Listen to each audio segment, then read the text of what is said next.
Hey guys, welcome back to another video.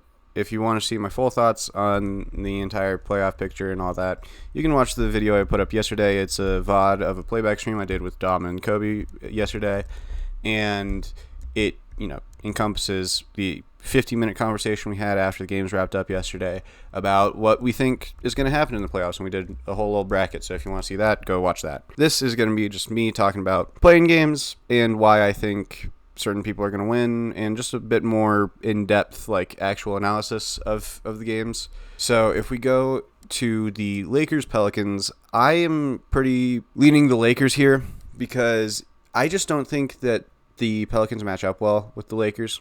The Pelicans, part of their defensive identity is trying to prevent people from getting to the rim because they as a team do not have a rim protector on the roster really. They have Valanciunas at center, who is not someone who can block shots at a reliable rate. He is not really a defender either, and I think that the Pelicans in the offseason should heavily invest in getting another center into the team instead of Valanciunas. I think they should probably trade Val. Then they have Zion as another option that they sometimes go to at center, but he's not a super reliable shot blocker. He does sometimes have highlight blocks. There were a few games a few weeks ago where he had some volleyball spike blocks, legit spike, hit the floor and bounced again blocks.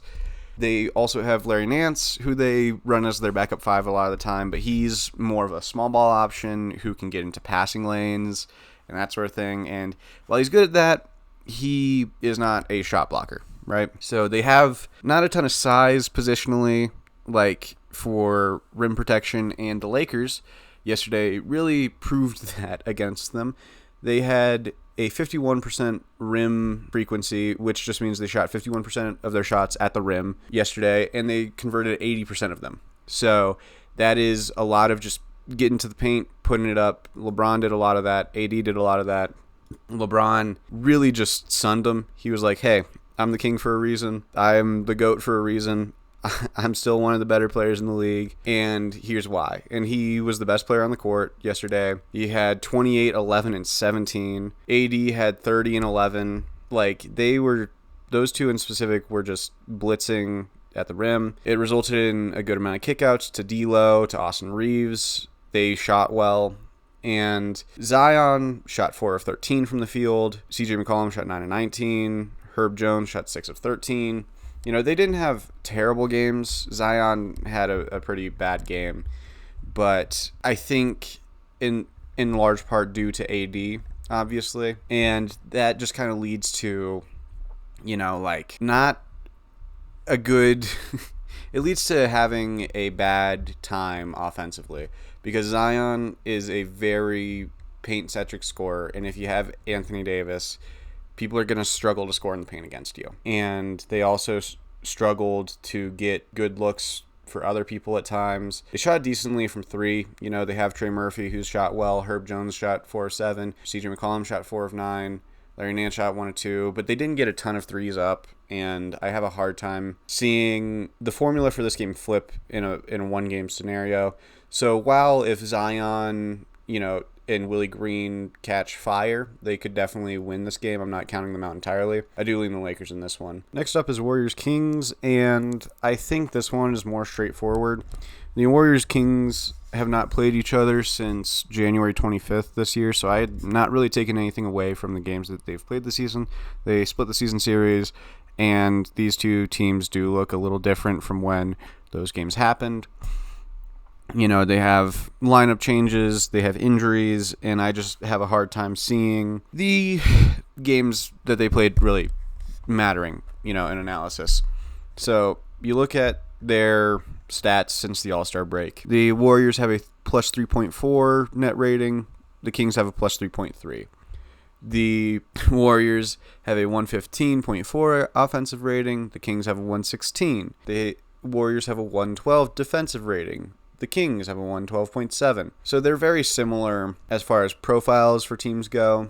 In those sorts of situations, what it really comes down to is, who do I trust the most in these sorts of games? And the answer is, so because of that, I take the Warriors. And also, the Kings are missing Malik Monk and Kevin Huerter, and Malik Monk has been incredibly important to them this season, and so is Kevin Huerter. So I think that it's pretty clear that the Warriors should win this one. They have the healthier team. They have the best player. And also, Sabonis historically has not played well in playoff scenarios. So that's who I have in that game. All right, next up is Bucks Heat. And I don't know who's going to win this game. Logic dictates that it should be the 76ers. They've won 8 straight, 2 of which without Joel Embiid. But since Joel Embiid came back, they've looked excellent. And also, Tyrese Maxey has been great this season. Joel Embiid, when healthy, was looking like the MVP. He's been a top 3 player in the league, for a couple of seasons now. And the Sixers, beat them on the 4th. They've beat them a couple of times this season. They split the season series. Logic does not apply when it comes to the Miami Heat. It just doesn't. Like, against the Sixers on the 4th, that game I was talking about, the last game that they played against each other, 19 minutes. Kevin Love had 11 points, 16 rebounds, and 4 assists. 19 minutes. 5 of 10 from the field, 1 of 6 from 3. Not the most efficient that he's ever had, but that's still a lot of production in 19 minutes. Haywood Highsmith, 12, 9, 2, 4 steals, a block, 5 of 7 from the field. This wasn't a game that they lost. Like, if Jimmy Butler decides to not fuck around and actually, give half a damn, the Miami Heat always work some voodoo shit. They always do. So, logically, objectively speaking, I would take the Sixers, right? They have the best player. They have, I'd say, the better team. And also, Embiid is good to go according to Nick Nurse for this game. So, they're not going to be without Embiid. Logic does not apply when it comes to Miami Heat. So, because of that, I'm taking the Heat. Terry Rozier is going to go off. Haywood Highsmith is somehow going to have a 30-piece in this game. I don't know. That's just kind of how they work. Then last, we have the Atlanta Hawks versus Chicago Bulls. Do any of you care about this game? I'll watch this game, but I'm not going to be, really anticipating it.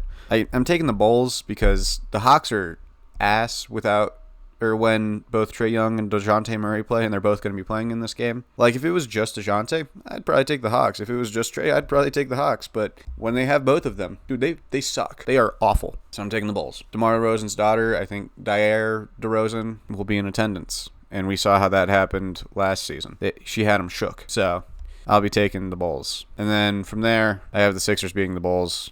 And I have Pelicans beating the Warriors. So that's my play-in game analysis. If you have any questions, leave them below. If you have any video ideas, leave them below. I will be uploading hopefully daily throughout the playoffs. We'll try and do daily. Can't make any promises on that front, but I will try and do daily. If not, every other day. I will also be on playback with Dom and Kobe and Eric and all of them, basically every day in the playoffs as well. So if you want to watch games with us, you can watch them on playback. So yeah, have a good one. Bye.